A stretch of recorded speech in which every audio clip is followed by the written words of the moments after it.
Le Flash Info avec le centre de stockage de la Manche. Et à la une, un drame hier matin en plein centre-ville de Cherbourg. Il était aux alentours de 8 heures lorsqu'une femme a chuté du 4e étage d'un immeuble situé rue Paul Doumer, derrière la poste centrale. La victime, une femme de 72 ans, est morte sur le coup. La piste du suicide est privilégiée. Le mari choqué n'était pas présent au moment des faits. Il n'a pas souhaité être conduit aux urgences, mais a pu bénéficier de l'aide d'un membre de sa famille.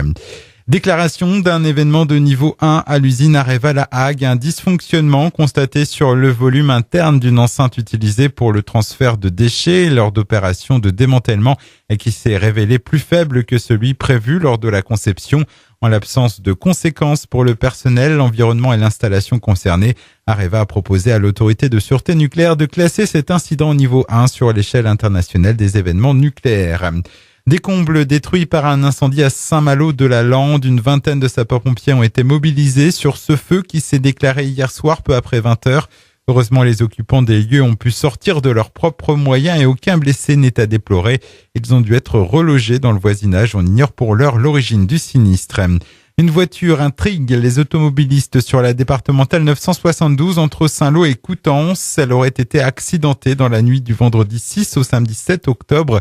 Sauf que près de 10 jours après, le véhicule est toujours présent.